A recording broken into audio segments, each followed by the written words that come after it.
Assalamualaikum dan selamat sejahtera kepada semua. Hari ini kita akan belajar Bahasa Melayu Unit 12, Amalan Baik. Sebelum memulakan kelas, cikgu akan bacakan objektif pembelajaran dan kriteria kejayaan untuk kelas hari ini terlebih dahulu. Objektif pembelajaran kita pada hari ini ialah pada akhir PDPR, murid dapat menyatakan nilai berdasarkan teks. Manakala kriteria kejayaan kita pada hari ini ialah pada akhir PDPR, murid berjaya mengenal pasti dan menyatakan nilai berdasarkan teks dengan tepat. Hari ini kita akan belajar mengenai nilai murni yang terdapat dalam teks. Oleh itu, ada baiknya kita berkenalan dengan nilai murni terlebih dahulu. Nilai murni ialah sifat-sifat yang baik dalam diri seseorang. Demikian, cikgu tunjukkan contoh-contoh nilai murni. Nilai murni adalah sifat yang baik, tidak semestinya yang cikgu berikan dalam contoh sahaja. Semua sifat yang baik kita kira sebagai nilai murni.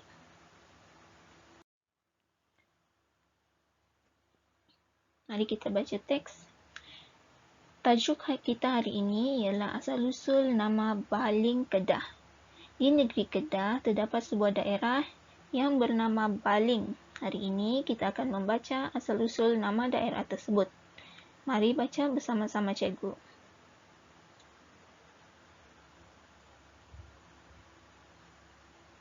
Asal-usul nama Baling Kedah.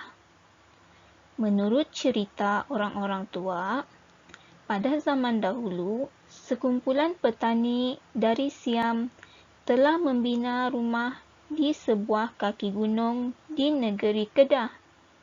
Tanah di kawasan tersebut sangat subur. Mereka bantu-membantu dengan mengusahakan ladang tanaman di situ. Mereka bekerja siang dan malam.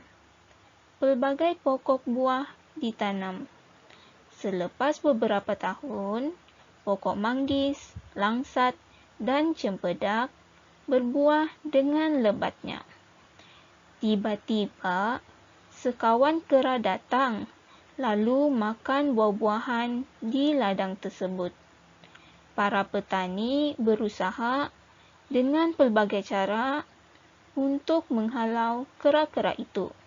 Namun, kera-kera itu tidak lari ke hutan yang berdekatan. Petani-petani itu telah bermesyuarat untuk menamai tempat itu Banlin, yang bererti kampung kera dalam bahasa Siam.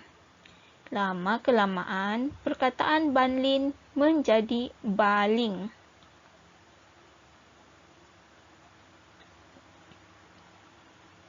Begitulah cerita mengenai asal-usul nama daerah Baling yang bermula dari nama Banlin yang bermaksud kampung kera dan akhirnya menjadi Baling. Seperti mana nama labuan yang bermula daripada labuhan yang berasal dari perlabuhan dan akhirnya menjadi Labuan.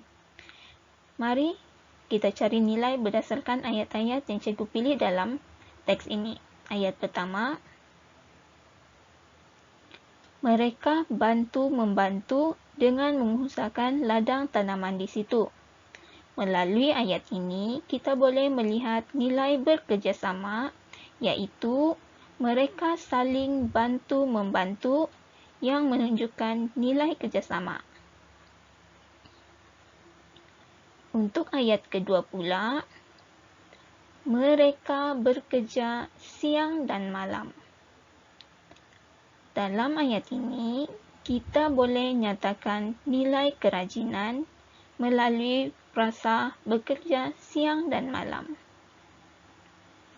Untuk ayat terakhir pula, ialah para petani berusaha dengan pelbagai cara untuk menghalau kera-kera itu.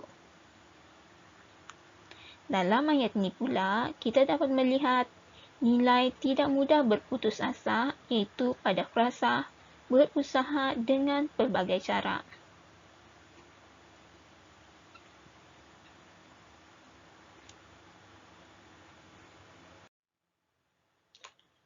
Untuk latihan tutorial hari ini, cikgu mahu kamu buat latihan dalam buku aktiviti Bahasa Melayu, muka surat 87 dan 88. Baca teks, kemudian nyatakan nilai yang kamu peroleh dalam teks tersebut. Sekian sahaja untuk kelas hari ini. Jangan lupa buat latihan tutorial dan isi link kehadiran. Terima kasih kelas.